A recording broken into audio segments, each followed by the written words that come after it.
Whirlwind series of explosive TV interviews, Prince Harry's memoir, Spare, has finally hit the shelves. Finally. Bookstores around the world bracing for big crowds. Not a lot happening at Dimmicks in Sydney right now. I expected a line around the block, but no. Anyway, to discuss, let's bring in royal expert Camilla Tominey in London. Camilla, g'day. Good to have you with us. Looking forward to your thoughts on this, but let's start with the Brits. Are they more excited than the Aussies? I don't think so, Alex. I mean, I don't think there are many queues around the block here either, probably because the leaking of the book in Spain, that early publication, means that we've had an absolute flurry, haven't we, of headlines and stories and revelations from the book that maybe once people get their hands on it, they'll be a bit disappointed because there's nothing left to say. Exactly. He's basically said it all in all those interviews he's done, and we've heard so much from him this week, 3 interviews, as I say. Anything else that can come out of this? Any revelations dropped that you've come across? Not really. I mean, the book itself kind of varies from the very serious, his recollections of obviously being told of the death of his mother, Diana, Princess of Wales, to the sort of ridiculous and infantile reports of his frostbitten genitals and all the rest of it. So let's say that this book is a mixed bag, but I think perhaps the sentiment in Britain, I don't know what it's like in Australia, is almost like he's shared too much information and it's a case of enough already. Yeah, a lot there we sort of didn't really need to know, but anyway, the late night talk shows begin again. The Late Show with Stephen Colbert awaits. How do you think that'll go? Well, I think he needs to appeal to an American audience that is also losing a little bit of interest. I mean, we know that Jimmy Kimmel, another talk show host, sort of sent him and William up, and they dressed 2 actors up as Prince and recreated the dog bowl fight. So there's a sense to which some of this isn't being taken quite as seriously as perhaps Harry takes himself. Can you imagine for a second the conversations going on within the palace? And do you think we will ever hear from them? Well, at the moment, they're adopting that trusty, tried and tested mantra that the late Queen used to such great effect, and that's never complain, never explain. I know Harry said that it has no meaning, but actually the palace's silence on this speaks volumes. They don't want to provide a running commentary, and it's not standing them in too bad a stead. I mean, actually, as far as the polls are concerned here anyway, the more that Harry speaks, the less popular he becomes. And conversely, the more popular the likes of William, Kate, Charles and Camilla become. So this silent strategy seems to be paying off.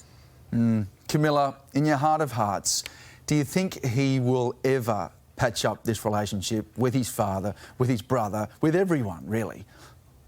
Well, I think that actually Charles is quite a forgiving person, and he'll extend the arm of friendship with regard to an invitation to the coronation, because his reasonableness almost makes the couple seem even more unreasonable. Whether they'll come or not remains to be seen. I mean, can you even imagine at this stage them walking down the aisle at Westminster Abbey? There's a chance they might be sort of booed by their own relatives, let alone members of the public.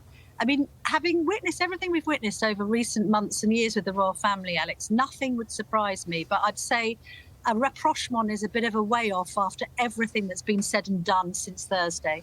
I think you're absolutely right there, Camilla. Love hearing your thoughts. So thanks so much for being with us. After a week of leaks, heavy promotion and royal drama, Prince Harry's book Spare has finally been released worldwide. And to celebrate, the Duke has graced the cover of People magazine as he hopes to break publishing records.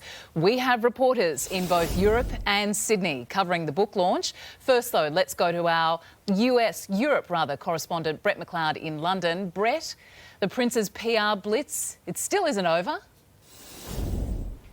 It rolls on relentlessly, Lara. That's right. The latest is front cover of People magazine, and inside he has to respond. He's chosen to respond to criticism of him in his book, claiming he killed 25 Taliban while serving in Afghanistan. He said it's part of his journey of healing, and he hopes it will help others.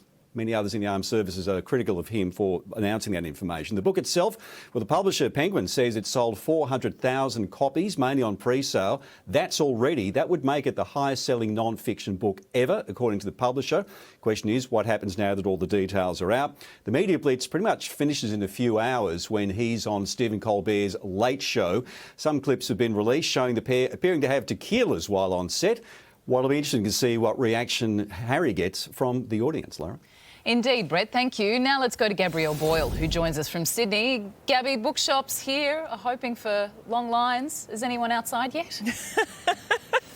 Well, not yet, Lara. It's a few hours yet, but they certainly are. Cancel your plans, Australia. Call in sick, grab a book and spend the day on the couch reading about all the dysfunction in the royal family, because as you heard there, Harry's book is finally dropping not only overseas but right here in Australia. It is a deep dive into Harry's life, everything that's gone on, all of his complaints, all of his woes, his career, his personal life, his family.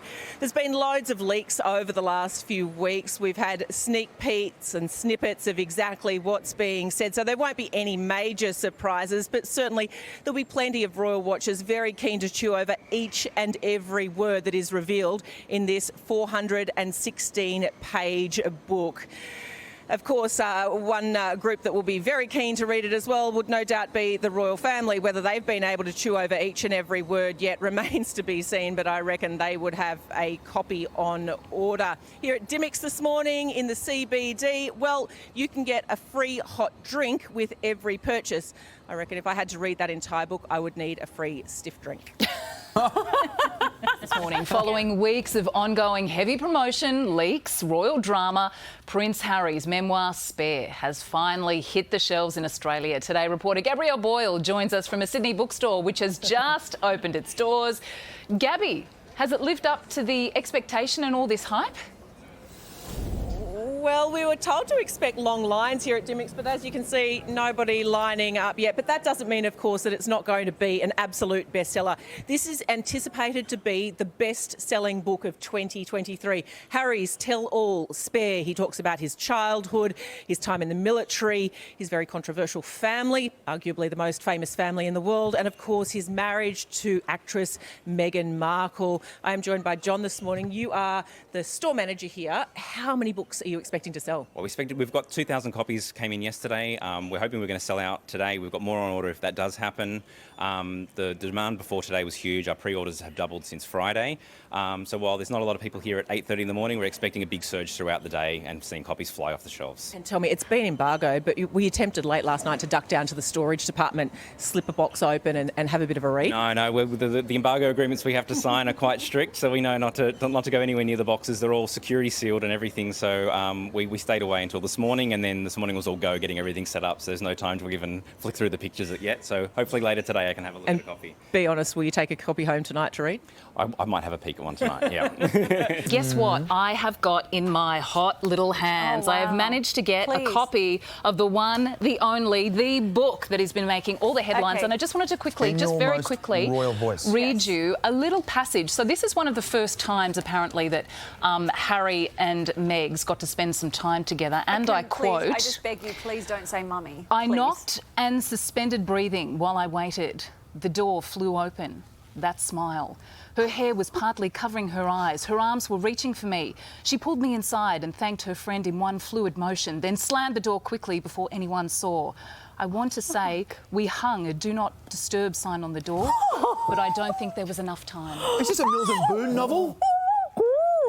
Just a little teaser of what Is you this can expect R-rated? So in the book. you know that in the audiobook he reads that version. So imagine him saying that in his voice in your ear. You're driving along in the car. Maybe you're going for a walk with the dog. Harry's saying that in your You're pulling over for that bit.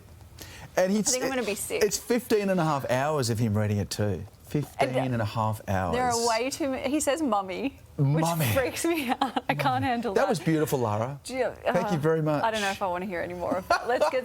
G'day Today Show viewers. Thanks for watching YouTube. Our YouTube channel is fantastic. Subscribe now for brand new videos every day and exclusive bonus clips. Come on, you know you want to.